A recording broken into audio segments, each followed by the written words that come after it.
Grandpa, you promised to tell us the story of Apim. Don't worry, my son. I will tell the story of Apim tonight.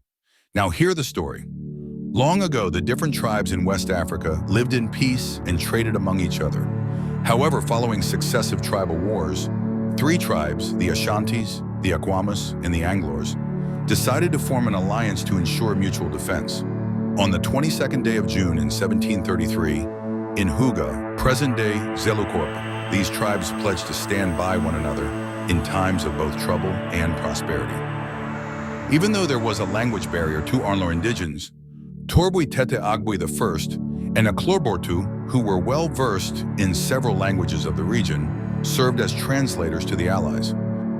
This treaty ushered in an era of harmony and thriving peace. Whenever one tribe faced the threat of war, the others would swiftly come to its aid, and together they triumphed in many battles. Among these tribes, the Anlos, who occupied the Volta Basin in Togoland, vast lands found by Adalar Torgolo, gained a reputation for their bravery and independence, often waging their wars unaided. In the early 1800s, a conflict erupted between the Fantis and the Ashantis, drawing the British into the fray. The British, under the command of Charles McCarthy, declared war on the Ashanti king. Assessing the enemy's superior weaponry and numerical strength, the Ashantis realized they were at a disadvantage. Seeking assistance, they turned to their allies and explained their dire predicament. After much deliberation, the allies concluded that conventional means would not suffice against such a formidable foe.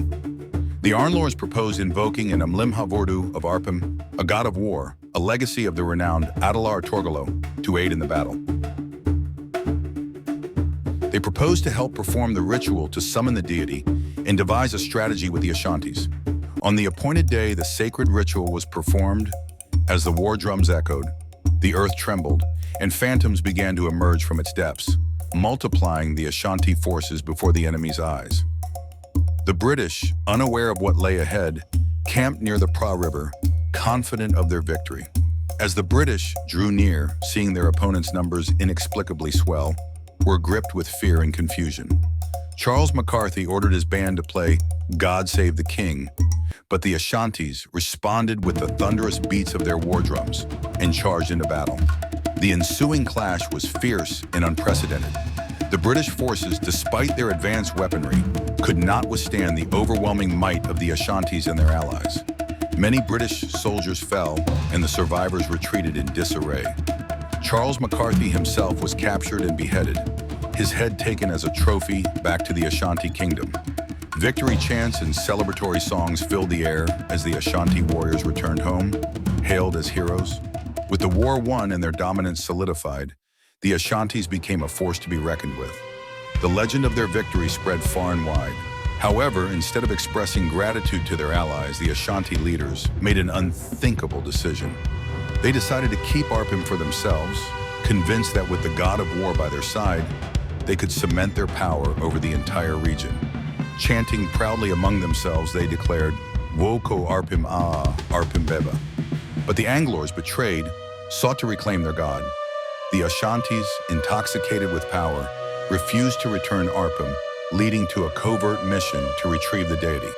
7 renowned Anlor warriors, Tagbatsutsu, Afi, Emu, Aryayi, Artur, Adenglo, and Bagbladza, were sent on this quest. The Anglers succeeded in reclaiming Apim, and when the Ashantis discovered the theft, panic swept through their ranks. With their god gone, the Ashantis vowed to pursue their former allies and take back what they believed was rightfully theirs. But the Anglers, who were wise and cautious, knew that a confrontation was inevitable. Despite warnings, the Ashantis pressed forward. But as they advanced through the Kapeba Valley, the Anglers unleashed their final defense. A mighty enchanted rock rolled through the land, its power annihilating the Ashanti forces who failed to heed the signs. The Ashantis, now realizing the consequences of their greed, begged for forgiveness. The Anglers, wise and merciful, spared those who repented and allowed them to settle peacefully. The Ashantis learned a harsh lesson about the dangers of greed, and the Anglers' actions solidified their place in history as both merciful and wise. Apim remains a guarded mystery with the Anglers to this very day. They occasionally feast to commemorate the mighty wonders of Apim. The legend of Apim remains a timeless tale of power, betrayal, and the consequences of hubris.